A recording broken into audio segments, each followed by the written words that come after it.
राधे राधे दोस्तों, नौकरी मंत्र के इस प्लेटफॉर्म पे आपका स्वागत है। आप फिलहाल कक्षा 10वीं के राजस्थान का इतिहास एवं कला संस्कृति सीरीज का निःशुल्क आनंद ले रहे हैं। अगर आप चैनल पे आज पहली बार आए हैं या नए हैं तो सबसे पहले आप जाइए, चैनल को सब्सक्राइब कीजिए और जो बेल आइकन का बटन है उसको भी दबा के आइएगा, क्योंकि जब कभी भी जैसे ही आप डेली में क्लास डाला करूँगा उसके बाद आपको तुरंत ऊपर नोटिफिकेशन के रूप में वीडियो की सूचना मिल जाया करेगी। जाइए, आजकल क्या है कि एजुकेशन चैनलों को या फिर जो व्यक्ति आपको बहुत अच्छी चीज़ देने का प्रयास कर रहा है उसको तुम कम सपोर्ट करने का काम करते हो। इसी जगह अगर कोई कॉमेडी आदि की वीडियो बना रहा होता कोई व्यक्ति, तो सबसे पहले आप उसको सब्सक्राइब करते यानी कि फॉलो करते और 10 अपने दोस्तों को उसकी वीडियो को शेयर करने का भी काम करते। लेकिन पढ़ाने वाली वीडियो को या फिर कोई अच्छा काम कर रहा है आपके लिए, उसको आप सपोर्ट करने का आप काम नहीं करते हो। लगभग रात के 11 बजे का समय हो रहा है, पर डे 11 या 12 के आसपास ही मुझे समय मिलता है और मैं क्लास रिकॉर्ड करता हूँ। मैं कितना आप लोगों के लिए मेहनत कर रहा हूँ। यूट्यूब मुझे किसी भी प्रकार की कोई राशि प्रदान नहीं करता या नहीं कर रहा, फिर भी मैं आप लोगों के लिए एक बेहतर शिक्षा उपलब्ध करवा सकूं, बेहतर मार्गदर्शन प्रदान कर सकूं, इस वजह से और मैंने इस चीज़ की शुरुआत की है। निश्चित रूप से अगर आप उसमें मेरा सपोर्ट नहीं करोगे तो मोटिवेशन आएगा और उसे जैसे ही निराशा आएगी तो फिर मुझे लगेगा कि हाँ, लोग वाग इतना प्यार ही नहीं दे रहे, वीडियोज़ को शेयर नहीं करते, चैनल को सब्सक्राइब नहीं करवा रहे, तो थोड़ा सा ऐसा मन में आता है। आज ये मेरी 6वीं वीडियो है और व्यूज आज देखता हूँ तो थोड़ा सा कम देखने को प्राप्त होते हैं। हालांकि अभी शुरुआत है, समय लगेगा। ये जो कंटेंट आपको मिल रहा है, आप यूट्यूब पे कहीं भी सर्च करके देखिएगा, कहीं नहीं मिलेगा। थोड़ा सा समय लग रहा है, चीज़ें आएगी, ठीक है। लेकिन आप जितने लोग हैं उतने बने रहिए और कोशिश कीजिए ज़्यादा से ज़्यादा लोगों को जोड़ने की। ये आप लोगों से मेरा निवेदन है, ठीक है।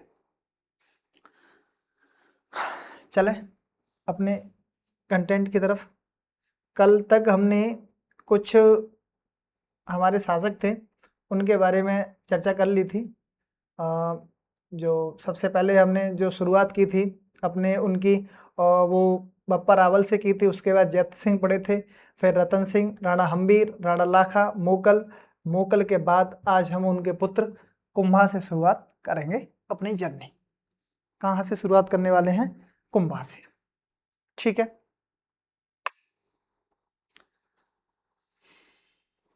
मोगल तक कल हमने मोटी मोटी जानकारी किताब के हिसाब से और प्राप्त कर ली थी। अगर आपने यहाँ तक वीडियो नहीं देखी है, सबसे पहले आप उन वीडियोस को जाके देखें। अच्छा, एक चीज़ और मैं बताना चाहूँ कि ये पार्ट ये जो अध्याय है सबसे लंबा अध्याय है, तो इसमें समय भी अधिक लग रहा है, क्योंकि एक तो पूरे राजवंश को अपने अंदर समेटे हुए है और एक सभ्यताओं को समेटे हुए है। इन दो सबसे बड़े टॉपिक जो इतिहास के हैं वो इस एक चैप्टर के अंदर समाहित है, तो इस वजह से समय लग रहा है। तो लगभग इस पूरे चैप्टर की वीडियोस लगभग 12 के आसपास वीडियो बनेंगी या 12 खंड इसके होंगे। आपको वीडियो में लगातार बने रहना है और इतना ज़्यादा लंबा हम समय भी नहीं खींच रहे, बहुत फास्ट चल रहे हैं, ठीक है। और प्रयास कर रहे हैं कि आपको कोई भी चीज़ छूटे नहीं, क्योंकि जब टारगेट ही हमने ये किताब का लिया है तो फिर किताब से कोई भी चीज़ छूटनी नहीं चाहिए। हम बात कर रहे हैं महाराणा कुंभा की। अब हम किसकी बात करेंगे? महाराणा कुंभा की।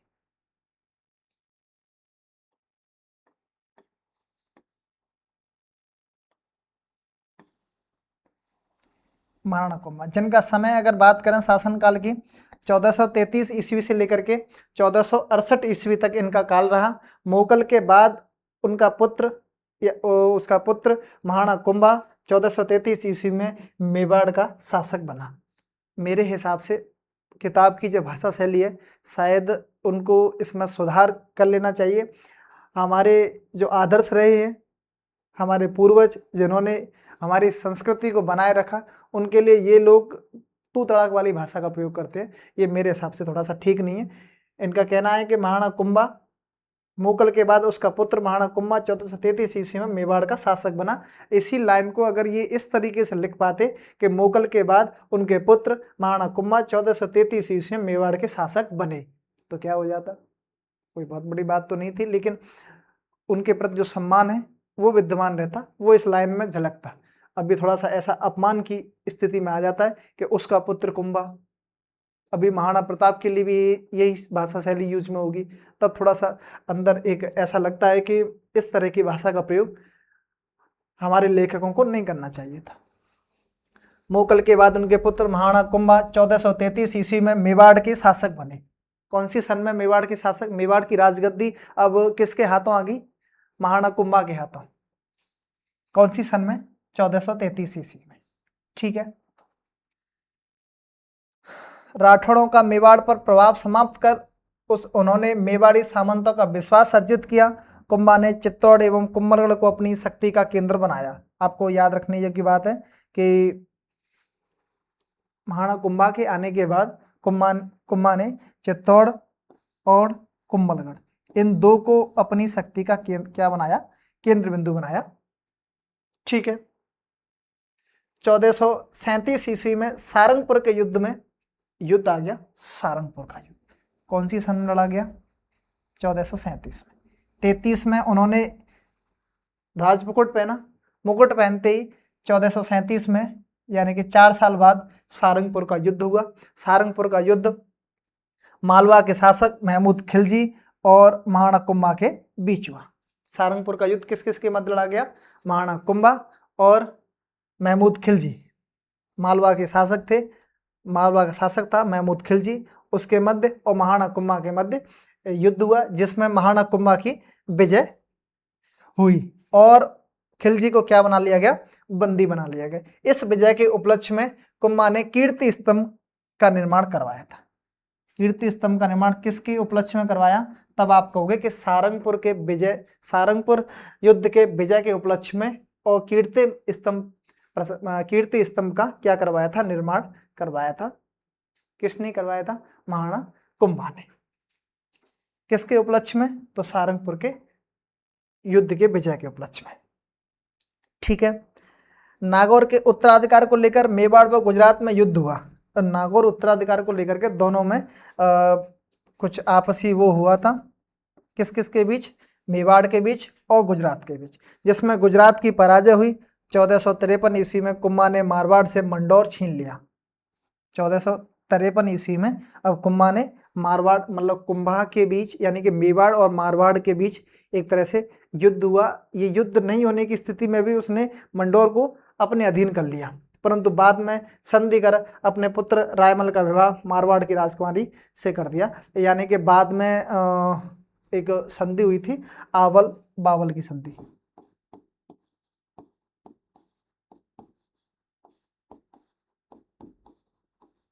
आवल बावल की संधि हुई थी, हंसाबाई ने करवाई थी। किस किस के मध्य हुई थी? तो वो मेवाड़ और मारवाड़ के मध्य हुई थी। मेवाड़ के तो उस समय थे कुंभा और मारवाड़ के थे जोधा। दोनों के मध्य ये संधि हुई और संधि के बाद ऐसा फिक्स कर लिया गया, आवल यानी कि आम के वृक्ष जहाँ तक थे वहाँ तक तो मेवाड़ का शासन रहा, और बावल यानी कि बबूल के जहाँ तक वृक्ष थे वो मेवाड़ का क्षेत्र कहलाया। फिर बाद में इन्होंने अपने पुत्र रायमल का विवाह और मारवाड़ की राजकुमारी से कर दिया, तो सुलह हो गई और सेटलमेंट हो गया, एक तरह से आप ये समझो।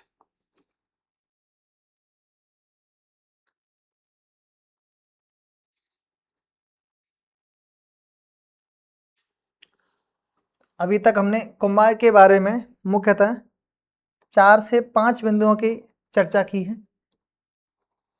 क्या है वो 4 से 5 बिंदु? मैं अगर उनको यहाँ लिखना चाहूँ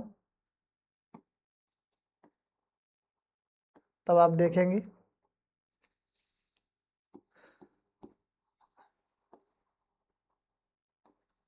महाराणा कुंभा।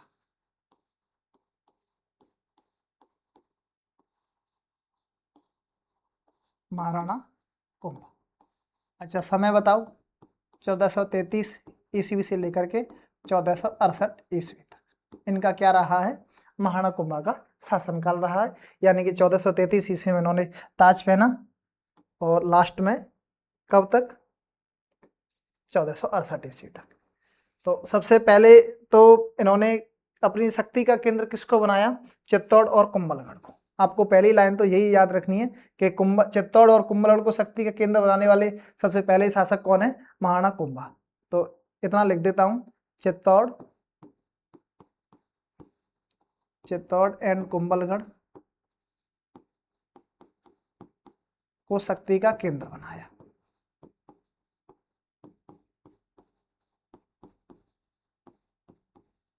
ठीक है, पहली लाइन ओके। उसके बाद अब आ गया सारंगपुर युद्ध। फिर हमने दूसरी किसके बारे में चर्चा की, तो वो है हमारा मुख्यतः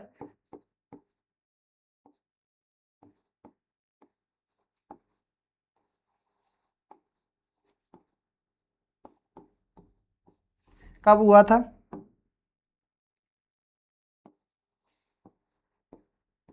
1437 ईस्वी में।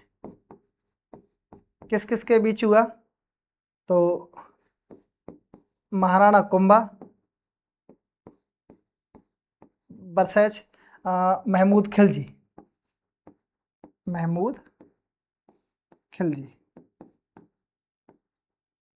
जिसमें महाराणा कुंभा की क्या हुई थी, विजय। और इसी के उपलक्ष्य में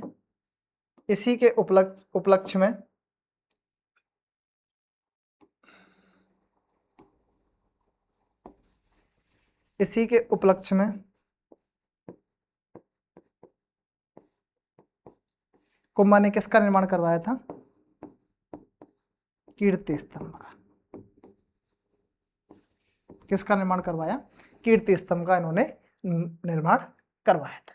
ये मुख्यतः ये चीजें हमने इसके बारे में पढ़ी। फिर बाद में हमने पढ़ा 1453 ईस्वी का एक और प्रकरण हम पढ़ते हैं।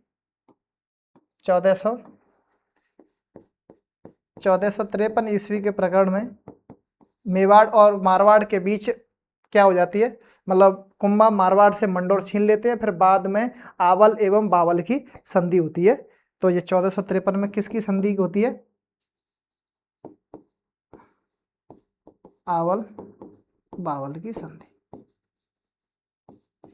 पूछा जाए आवल बावल की संधि किस किस के मध्य हुई, तब आप कहोगे कि आवल और बावल की संधि महाराणा कुंभा और जोधा के बीच हुई, यानी कि मेवाड़ और मारवाड़ के बीच हुई।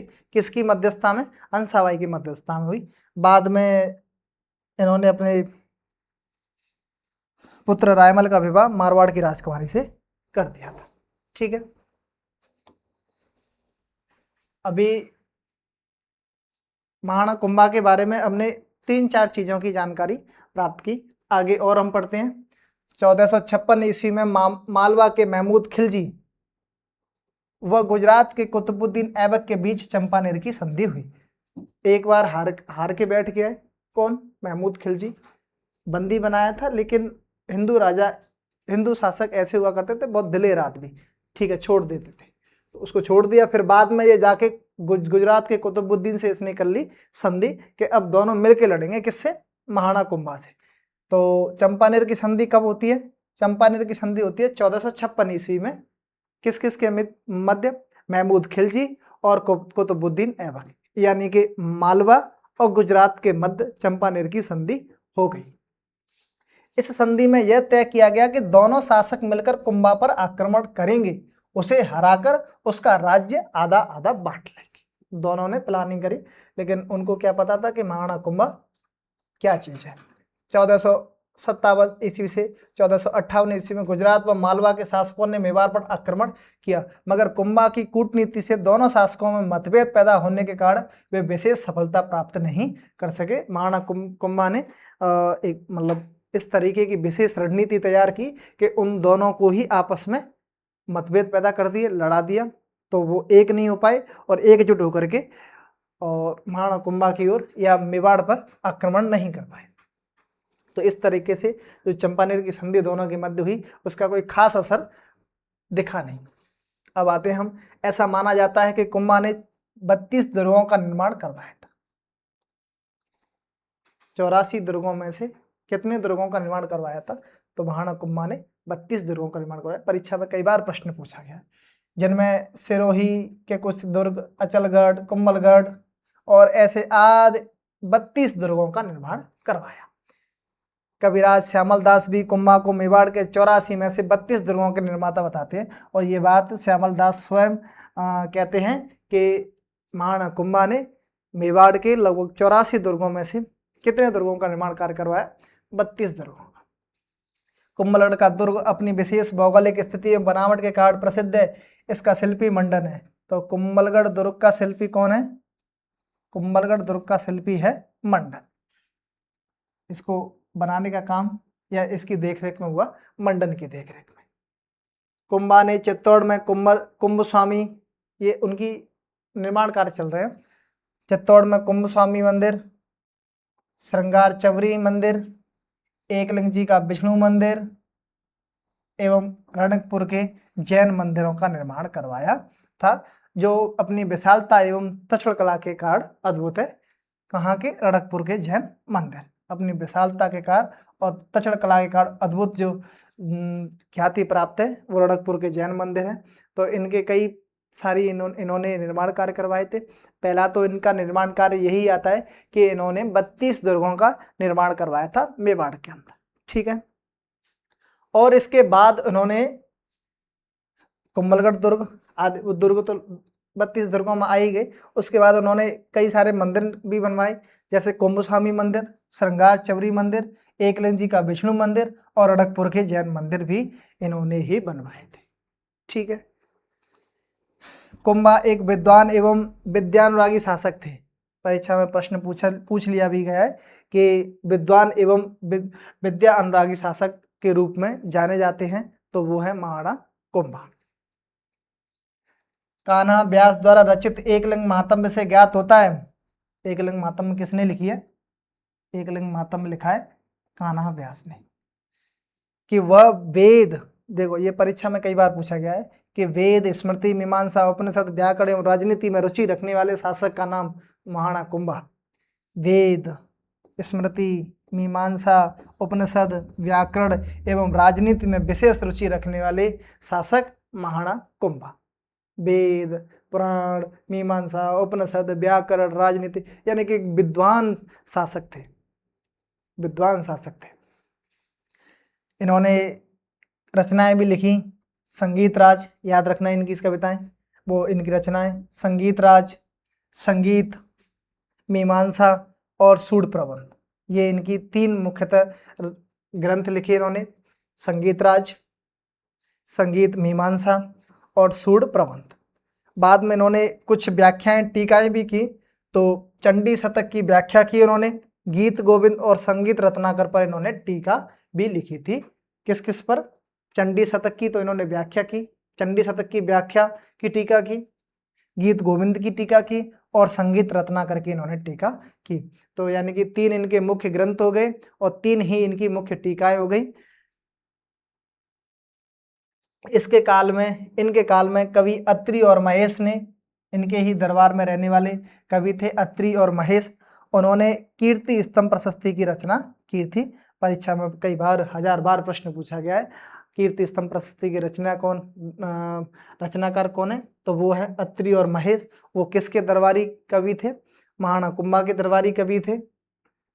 तत्कालीन साहित्यिक ग्रंथों और प्रशस्तियों में महाराणा कुंभा को, अब ये इनकी उपाधियां आ गई, ध्यान रखना, महाराजाधिराज, रावराय, दानगुरु, राजगुरु, परमगुरु, हालगुरु, अभिनव भट्टाचार्य और हिंदू सुल्तान इनके क्या हैं? इनके उपनाम हैं, इनकी उपाधियां हैं। सबसे ज़्यादा उपाधि ग्रहण करने वाले शासक हैं ये महाराजाधिराज, रावराय, दानगुरु, राजगुरु, परमगुरु, हालगुरु, अभिनव भट्टाचार्य और हिंदू सुल्तान इनको कहा जाता है। कुंभा निसंदेह प्रतापी शासक थे। इसमें कोई संदेह वाली बात नहीं है कि महाराणा कुंभा एक बहुत ही प्रतापी महान शासक थे, किंतु उनका जो अंतिम समय था वो बहुत कष्टमय रहा।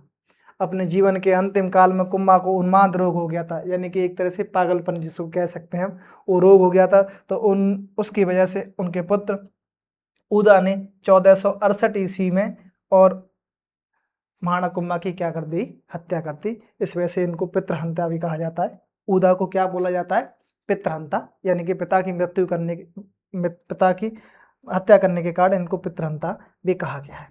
तो इस तरीके से महाराणा कुंभा का शासनकाल रहता है। महाराणा कुंभा के शासनकाल में सबसे पहले हमने देखा कि 1433 ईस्वी में महाराणा कुंभा ने राजगद्दी संभाली। 1437 में ठीक 4 साल बाद सारंगपुर का युद्ध लड़ा। सारंगपुर के युद्ध के बाद 1453 ईस्वी में फिर मारवाड़ और मेवाड़ के बीच संघर्ष हुआ। आवल बावल की संधि हुई 1453 में। उसके बाद हमने देखा कि चंपानेर की संधि कुतुबुद्दीन ऐबक और महमूद खिलजी के बीच हुई। किस वजह से हुई कि महाराणा कुंभा को मिलकर के हराएंगे, लेकिन वो दोनों असफल रहे। और फिर इनके निर्माण कार्यों की बात आती है तो 84 मेवाड़ के 84 दुर्गों में से लगभग 32 दुर्ग अकेले किन्होंने बनवाए, महाराणा कुंभा ने। दुर्गों के अलावा कुंभलगढ़ दुर्ग उन सब में श्रेष्ठ बताया जाता है। और इन्होंने कुछ मंदिर भी बनवाए, कुंभस्वामी मंदिर, श्रृंगार चवरी मंदिर, एकलिंग जी का विष्णु मंदिर एवं रणकपुर के जैन मंदिर, ये इनकी प्रमुख निर्माण कार्य रहे। फिर इनकी अगर अब बात करें हम इनके विद्वान होने की, इनके तो इनमें ये विद्या अनुरागी होने की या विद्वान होने की, तो इनमें आता है कि इन्होंने कई वेद, स्मृति, मीमांसा, उपनिषद, व्याकरण व राजनीति के विशेष रुचि रखने वाले विशेष ज्ञाता थे। और इन्होंने संगीत राज, संगीत मीमांसा और सूर्ण प्रबंध जैसी कविता वो रचनाएं भी लिखी। इसके अलावा इन्होंने चंडी शतक की व्याख्या, गीत गोविंद और संगीत रत्नाकर पट्टिका भी की है। अत्रि और महेश इन्हीं के कवि थे जिन्होंने कीर्ति स्तंभ प्रशस्ति लिखी। और इनकी अगर उपाधियों की बात करें तो महाराजा धिराज, राव राय, दानगुरु, राजगुरु, परम गुरु, हाल गुरु, अभिनव भट्टाचार्य और हिंदू सुरतार, ये इनके उपाधियां हैं, इनके उपनाम हैं। इनके अगर लास्ट समय की बात करें, परीक्षा में प्रश्न पूछा जाए कि ऐसे शासक जिनका अंतिम समय बहुत कष्टमय रहा, तो महाराणा कुंभा की हत्या 1468 ईस्वी में उन्हीं के पुत्र उदा के द्वारा की गई थी, जिसे पुत्रहंता के नाम से जाना जाता है। परीक्षा में राजवंश से संबंधित प्रश्न अगर आएगा तो मुझे नहीं लगता कि आज वर्तमान प्रश्न पत्रों में इससे बाहर कुछ जा रहा होगा। प्रश्न पत्र ज़्यादा कठिन ज़्यादातर अर्थव्यवस्था से और करंट अफेयर से बनाने का काम कर रहे हैं। और एक आपका हो गया राजनीतिक विज्ञान, यानी कि जो राजनीतिक पार्ट है वहाँ से। मुख्यतः तो अर्थशास्त्र, अर्थव्यवस्था से और करंट अफेयर से सबसे ज़्यादा, तीसरे नंबर पर वहाँ से। यहाँ इन कल्चर और हिस्ट्री से तो बहुत सामान्य प्रश्न पूछे जा रहे हैं। ज्योग्राफी से तब भी थोड़ा सा कठिन प्रश्न आ रहा है, लेकिन ये दोनों तो बहुत सिंपल ही प्रश्न आने की मतलब ज़्यादा ट्रेंड चल रहा है। आप मुझसे ज़्यादा वैसे देख ही रहे होंगे प्रश्न पत्रों को, तो उसमें आप देख ही सकते हैं। तो मोटे तौर पर आप इनको पढ़ ही रहे हैं। चलें अब आगे। अब हम पढ़ते हैं राणा सांगा। ये रायमल के पुत्र थे। रायमल के 3 थे, 4 थे, हाँ 4 पुत्र थे, जो सभी आपस में राज्य लेने की होड़ में थे। पहले पृथ्वीराज हुए, उड़ना राजकुमार के जिसके नाम से जाना जाता था उनको। फिर उसके बाद आपके जब वो आए, क्या नाम है उनका, जयमल के बाद आए संग्राम सिंह या सांगा। उन्होंने भी थोड़ा थोड़ा समय शासन किया।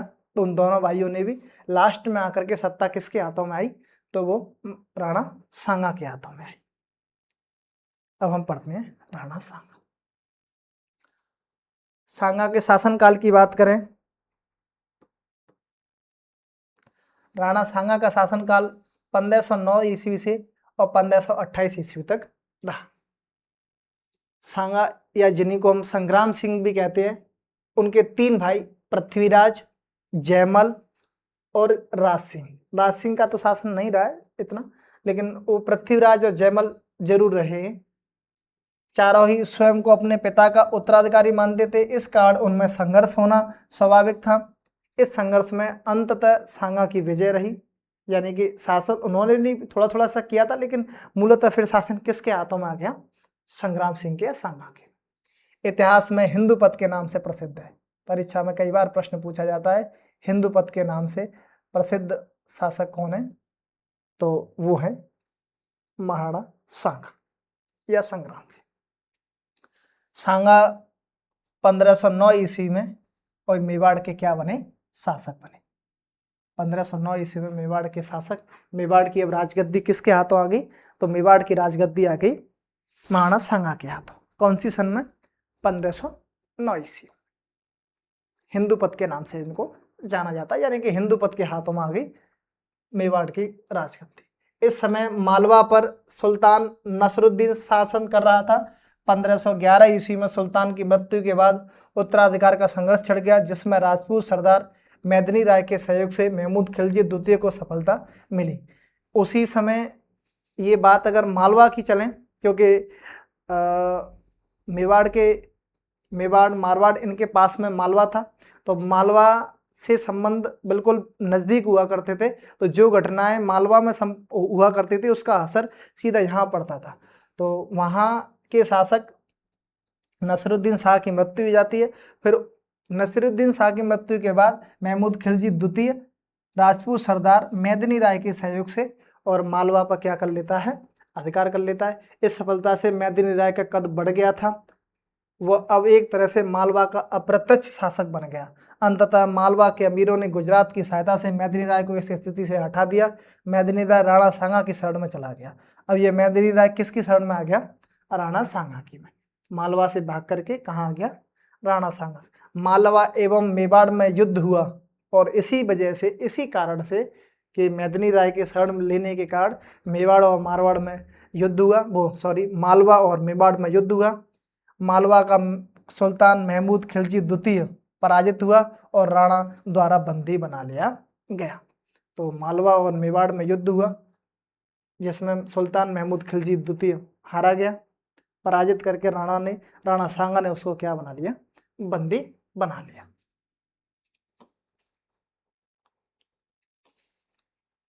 हमने 3 चीजें यहां सिर्फ पढ़ी हैं।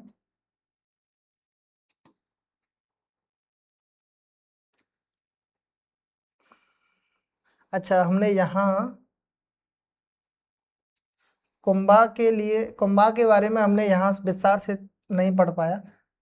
मैं एक बार पुनः पहले इस काम को कर लूँ, ये बहुत ज़रूरी है। महाराणा कुंभा, महाराणा प्रताप, महाराणा सांगा ये मुख्य शासक हैं। मैं अगर यहाँ महाराणा सांगा के बारे कुंभा के बारे में लिखूँ, तब जाके आगे महाराणा सांगा पर पहुँचूँगा।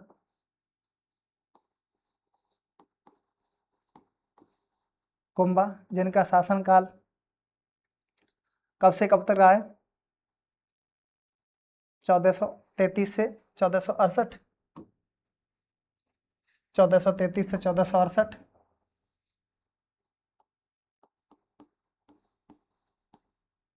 ठीक है, कुछ जानकारी इनके बारे में हम पहले ही प्राप्त कर चुके हैं। अब हमको एक तो ये याद रखनी है, चंपानेर की संधि। वैसे चंपानेर की संधि का सीधा संबंध मेवाड़ से नहीं है, लेकिन हुई मेवाड़ की वजह से ही थी। किस किस के मध्य हुई थी? तो 1456 में हुई थी। महमूद खिलजी और कुतुबुद्दीन के मध्य। महमूद खिलजी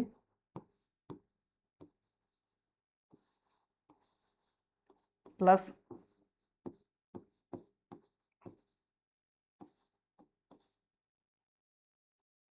कुतुबुद्दीन।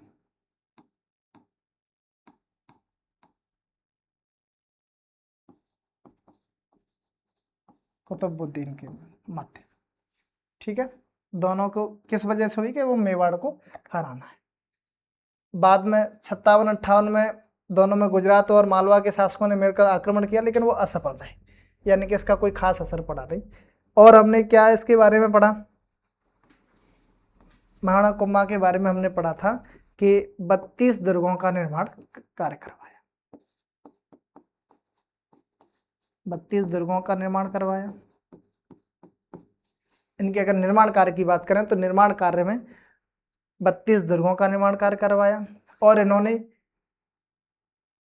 कुंभलगढ़ दुर्ग भी इन्होंने ही बनवाया। कुंभलगढ़ दुर्ग इनके शिल्पी, उसका शिल्पी कौन था, शिल्पी मंडन ने। और क्या काम करवाया, रेड पेन से इनके निर्माण कार्य है, ठीक है। कुंभ स्वामी मंदिर, कुंभ स्वामी मंदिर,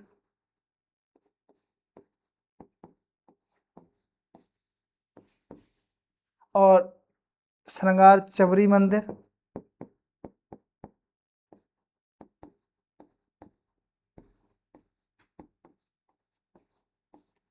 रड़कपुर के जैन एकलिंग जी विष्णु मंदिर,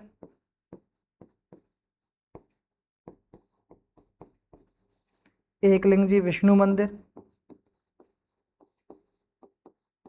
और रड़कपुर के जैन मंदिर।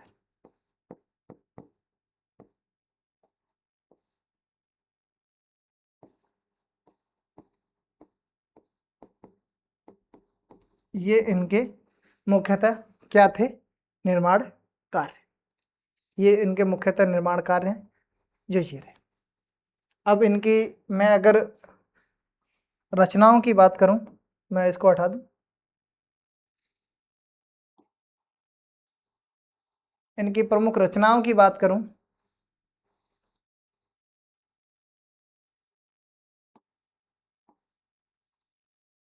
या फिर इस लाइन को हम इस वजह एक लाइन ये भी पढ़े कि वेद स्मृति मीमांसा उपनिषद व्याकरण और राजनीति की में रुचि रखने वाले वो थे। तो इसको चलो ये तो सीधे ये लिख दो आप, इनकी प्रमुख रचना है।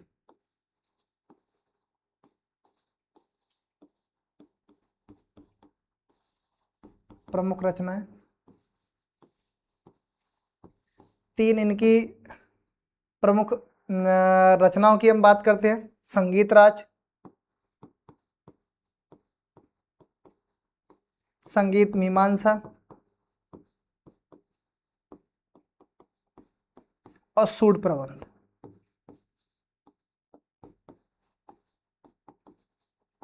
ये 3 इनकी क्या थी, प्रमुख रचनाएं। प्रमुख रचनाओं के बाद इनकी अगर टीकाओं की बात करें तो प्रमुख टीकाएं,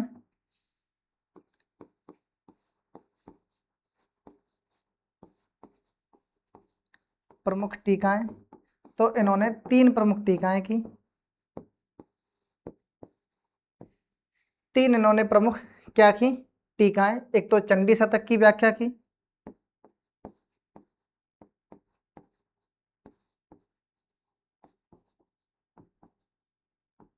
गीत गोविंद की टीका की,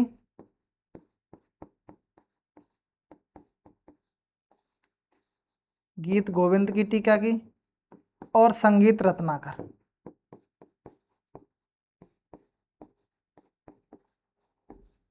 संगीत रत्नाकर की टीका की थी। ये इनकी मुख्य प्रमुख रचनाएं और टीका हो गई। इसके बाद हम इनकी अगर इनके दरबारी कवि की बात करें तो इनका दरबारी कवि कौन था, कौन थे, अत्रि और महेश, अत्रि एंड महेश। अत्रि और महेश ने क्या किसका निर्माण कार्य करवाया, तो वो थे कीर्ति स्तंभ प्रशस्ति, इन्होंने रचना की थी।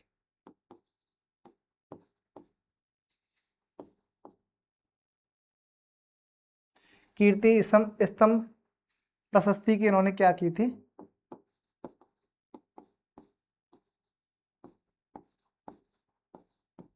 कीर्ति स्तंभ प्रशस्ति की रचना की। अगर इनके उपनामों की बात करें, महाराणा कुंभा के उपनाम ढेर सारे इनके उपनाम हैं। महाराजा धीराज,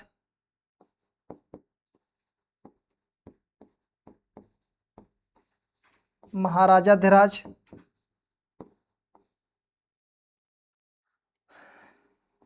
दूसरे राव राय,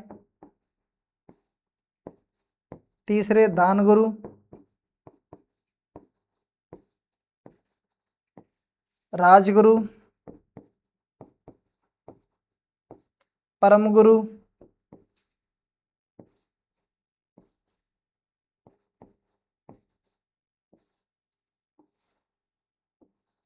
हाल गुरु,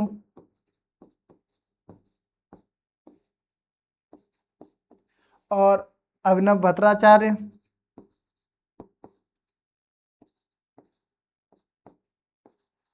अभिनव भट्टाचार्य, और 8वां हिंदू सुरता।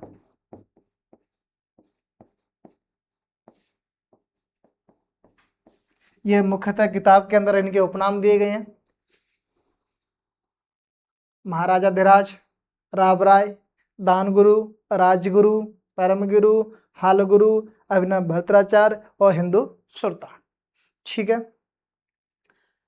अगर इनके अंतिम संज्ञा की बात करें तो इनकी मृत्यु 1468 ईस्वी में हुई। इनके पुत्र उदा ने की थी, वो आप लिख लेना। आगे हमारी कहानी महाराणा सांगा को लेकर चल रही थी। सांगा के बारे में हमने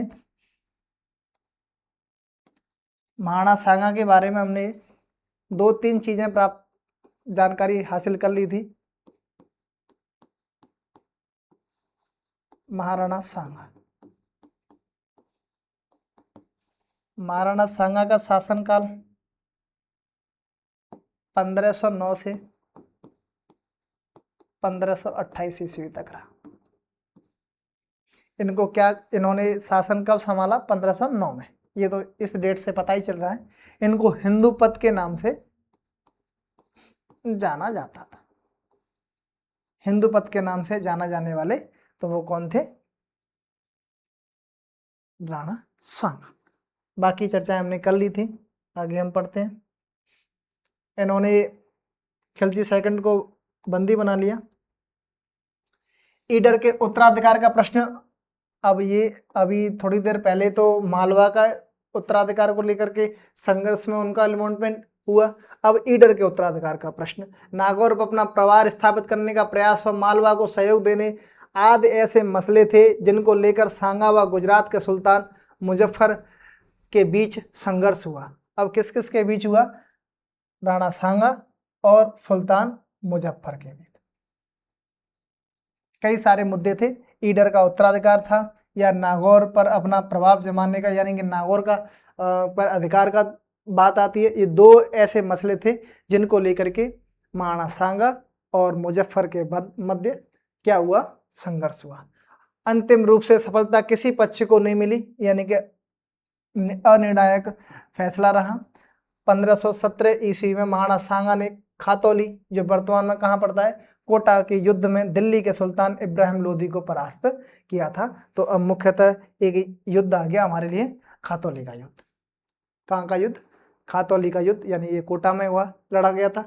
कब हुआ था? 1517 ईस्वी में। किस किस के मध्य हुआ? तो राणा सांगा और दिल्ली के सुल्तान इब्राहिम लोदी के मध्य हुआ, जिसमें इब्राहिम लोदी को उन्होंने क्या कर दिया था? परास्त कर दिया था महाराणा सांगा ने। तो खातौली के युद्ध में किसको विजय प्राप्त हुई? आप कहोगे कि राणा सांगा को। कब हुआ? 1517 ईस्वी में। इसके बाद राणा की सेना ने बाड़ी धौलपुर के युद्ध में इब्राहिम लोदी की सेना को परास्त किया। इब्राहिम लोदी को 2 बार परास्त कर चुके, एक तो खातौली कोटा में और एक बाड़ी धौलपुर में। इससे राणा की प्रतिष्ठा बढ़ गई और राणा सांगा उत्तर भारत के शक्तिशाली शासक बन गया। 1526 ईस्वी में अब बाबर आ जाता है। बाबर ने पानीपत के युद्ध में इब्राहिम लोदी को परास्त कर आगरा पर अपना अधिकार कर लिया। उसी समय महाराणा सांगा के शासनकाल के समयांतराली समय के साथ साथ ही अकबर का शासन भी चल रहा था। तो इब्राहिम लोदी को अकबर ने भी हरा दिया और आगरा पर अपना अधिकार कर लिया। बाबर ने राणा सांगा पर विश्वासघात का आरोप लगाकर उसके विरुद्ध कूच किया उसी युद्ध के उसमें। और बाबर ने ऐसा कहा कि महाराणा सांगा और बाबर के बीच कोई वार्ता हुई। उस वार्ता में राणा सांगा ने बाबर को और बाबर का साथ देने को कहा था, लेकिन बाबर का कहना था कि राणा सांगा युद्ध में हमारे साथ विश्वासघात करके उन्होंने हमारा साथ नहीं दिया। बाबर के अनुसार राणा सांगा ने उससे वादा किया था कि जब वह इब्राहिम लोदी पर आक्रमण करेगा तो सांगा उसकी मदद करेगा, किंतु राणा सांगा ने उसकी कोई मदद नहीं की। मगर इस आरोप की पुष्टि नहीं होती है, इस आरोप की कोई भी कहीं भी पुष्टि नहीं होती है। क्योंकि दोनों ही शासक शक्तिशाली व महत्वाकांक्षी थे, अतः दोनों के मध्य युद्ध निश्चित था। यद्यपि खानवा के मैदान में सांगा पराजित हुआ, पर इससे पहले बयाना के युद्ध में उसने बाबर की सेना को पराजित कर दिया। अब इसी बात को लेकर के बाबर और सांगा में दोनों में मतभेद पैदा हो गए। अब दोनों में लड़ाइयाँ शुरू हो गई। तो सबसे पहले लड़ाई तो बयाना में हुई फरवरी 1527 ईस्वी में, जिसमें कि बाबर स्वयं नहीं आया था, लेकिन बाबर की सेना आई थी और बाबर की सेना को महाराणा सांगा ने पराजित कर दिया। लेकिन उसके बाद युद्ध हुआ खानवा का, खानवा रूपबास भरतपुर का युद्ध हुआ, जिसमें जो 17 मार्च 1527 को हुआ, ठीक एक महीने बाद। और खानवा के मैदान में बाबर और राणा सांगा के बीच भयंकर युद्ध हुआ और तोप खाने एवं तुगलमा पद्धति के कारण बाबर की इसमें क्या हुई, विजय हुई। बाबर की विजय का मुख्य कारण क्या था, यानी कि यह प्रश्न पूछा जाए कि खानवा के युद्ध में बाबर ने किस पद्धति से युद्ध जीता, तो वो तुगलमा पद्धति से युद्ध जीता और तोप खानों का प्रयोग किया था। किसका प्रयोग किया था? तोप खानों का। राजपूत शासकों पर तोपें नहीं थी, लेकिन ये जो विदेशी शासक के होने की वजह से और इनका मतलब लेन देन विदेशों से हुआ करता था, तो ये वहाँ से ये तोप मंगा लिया करते थे। तो इस वजह से तोप खाने और तुगलमा युद्ध पद्धति के कारण और महाराणा सांगा खानवा के इस युद्ध को हार जाते हैं। राणा सांगा युद्ध में घायल हुआ और उसे युद्ध के मैदान से दूर ले जाया गया। जब राणा सांगा ने अपनी पराजय का बदला लिए बिना चित्तौड़ लौटने से इनकार कर दिया, कि राणा सांगा का कहना था कि हिंदू राजा बिना अपना बदला लिए वापस नहीं जाएगा। तब ऐसी स्थिति में उसके सामंतों ने, जो युद्ध नहीं करना चाहते थे, सांगा को क्या दे दिया? चोरी छुपे विष दे दिया, जिसके फलस्वरूप 30 जनवरी 1528 को बसवा दौसा में सांगा की क्या हो गई? मृत्यु। सांगा की जो समाधि स्थल है वो मांडलगढ़ में बनी हुई है। सांगा की मृत्यु के बाद रतन सिंह और विक्रमादित्य मेवाड़ के शासक बने। ये मुख्य बात है राणा सांगा के बारे में हमने पढ़ी। राणा सांगा को हिंदूपत के नाम से जाना जाता था। ये मुख्य बात हम पिछले पेज में पढ़ के आए थे। यहाँ हम क्या पढ़ रहे हैं, तो एक तो हम पढ़ेंगे सांगा, मतलब सांगा और मुजफ्फर के, चलो इसको छोड़ो, खातौली का युद्ध। प्रमुख युद्धों की बात करें, एक तो हुआ खातौली का युद्ध, दूसरा बाड़ी का युद्ध, बाड़ी धौलपुर का युद्ध,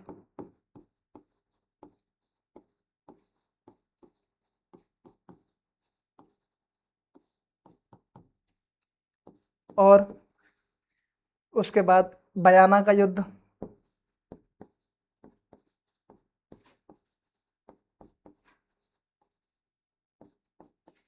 और अंत में हुआ खानवा का युद्ध।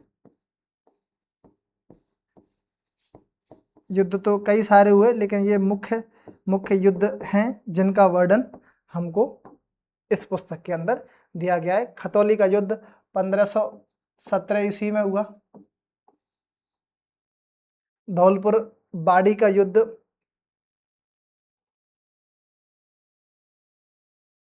इसकी डेट नहीं है। उसके बाद हुआ था बयाना का युद्ध 1527 में, फरवरी 1527 में। उसके बाद होता है खानवा का युद्ध 17 मार्च 1527 को हुई। ये मुख्य 4 युद्ध हुए। खातौली का युद्ध किस किस के मध्य हुआ? तो राणा सांगा और इब्राहिम लोदी के मध्य। किस किस के मध्य हुआ? राणा सांगा वर्सेज इब्राहिम लोदी।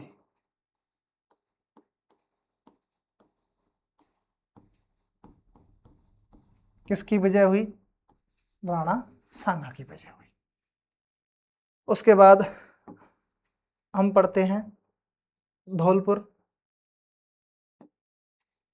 इसमें पुनः राणा सांगा और इब्राहिम लोदी के बीच हुआ।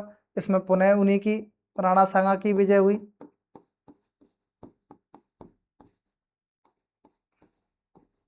वर्सेस लोदी, राणा सांगा की विजय हुई।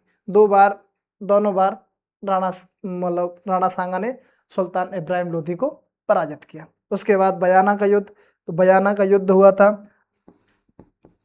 राणा सांगा और बाबर की सेना के मध्य। बाबर की सेना, इसमें स्वयं बाबर नहीं आया था। राणा सांगा की यहाँ क्या हुई? विजय हुई। अंत में खानवा का युद्ध हुआ और खानवा के युद्ध 17 मार्च 1527 में राणा सांगा वर्सेस बाबर। इसमें बाबर की क्या हुई? विजय हुई। राणा सांगा को उन्हीं के सामंतों ने विष दे करके और उनकी हत्या कर दी थी। सांगा की मृत्यु 30 जनवरी 1528 बसवा दौसा में हुई और इनका समाधि स्थल मंडलगढ़ में बना हुआ है। इनके बाद रतन सिंह और विक्रमादित्य शासक बने।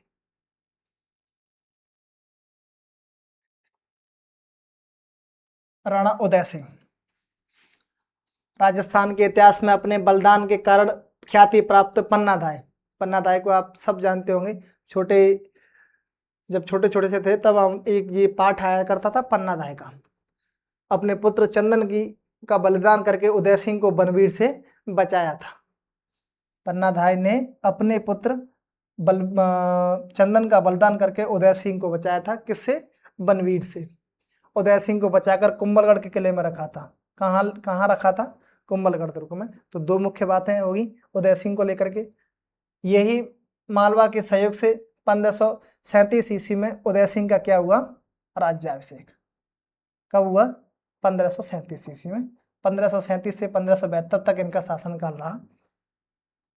1540 ईस्वी में मावली या उदयपुर के युद्ध में मालदेव के सहयोग से बनवीर की हत्या कर दी गई। तो एक ये युद्ध हुआ मावली का युद्ध।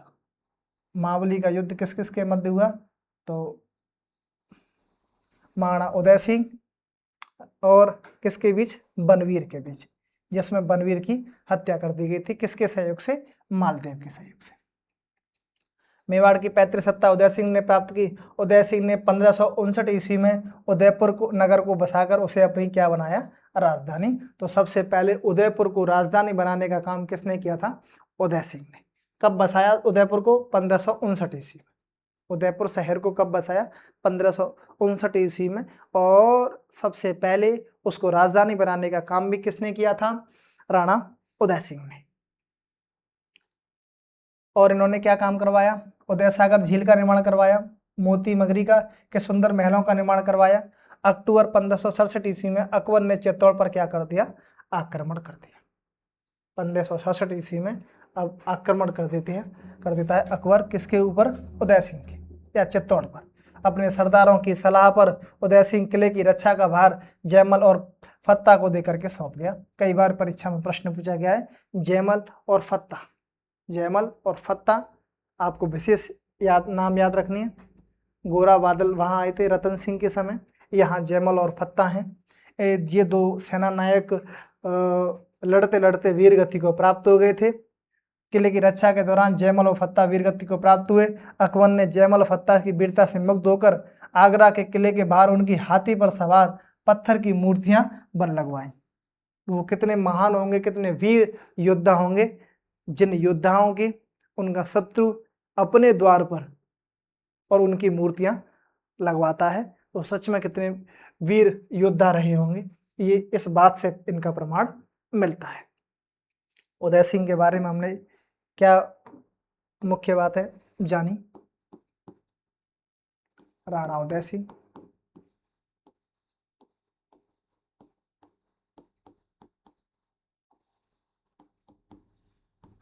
1537 ईस्वी से 1572 ईस्वी।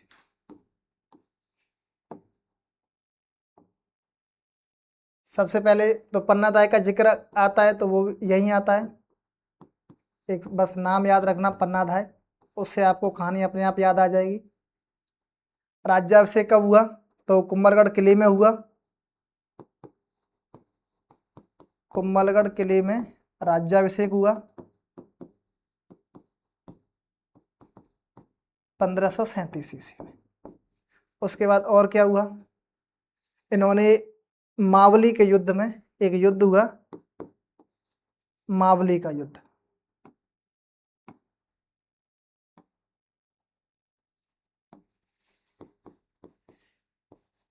मावली का युद्ध, मावली का युद्ध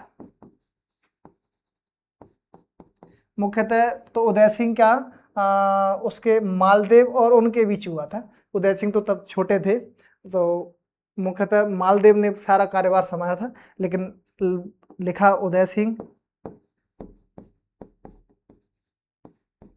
वर्सेस बनवीर ही जाएगा, जिसमें बनवीर की क्या कर दी गई? हत्या कर दी गई। उदय सिंह अब अपने इस मेवाड़ राज्य के मुख्य शासक हो गए। इन्होंने उदयपुर को क्या बनाया? फिर और पढ़ती है कि इन्होंने राजधानी बनाई उदयपुर को। उदयपुर शहर ही इन्होंने नया बसाया था 1559 ईस्वी में, और उसी को फिर क्या बना दिया उन्होंने? राजधानी बना दी। अकबर ने इन पर आक्रमण किया, तो अकबर आक्रमण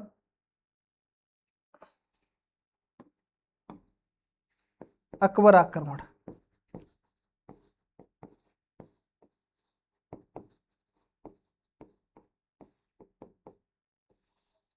आक्रमण होता है अक्टूबर 1567 को,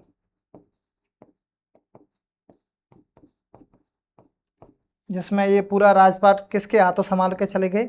जयमल व फत्ता के।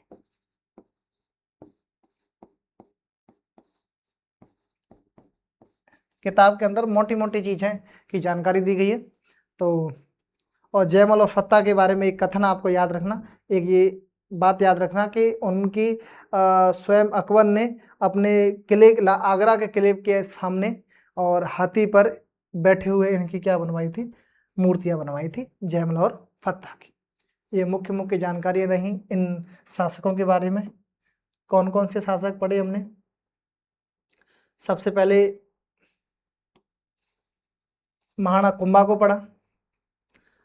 महाराणा कुंभा के बाद हमने पूरी जानकारी कुंभा के बारे में जानी। कुंभा अपने आप में बहुत बड़े शासक रहे हैं, तो जानकारी भी बहुत ज़्यादा थी।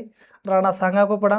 राणा सांगा भी विशेष रहे हैं, कई सारे युद्ध लड़े हैं उन्होंने अपने जीवन में। राजा उदय सिंह को पढ़ा।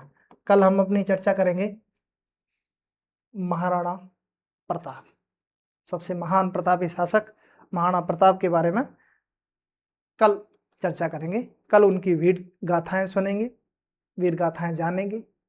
ठीक है, बहुत बहुत धन्यवाद। राधे राधे।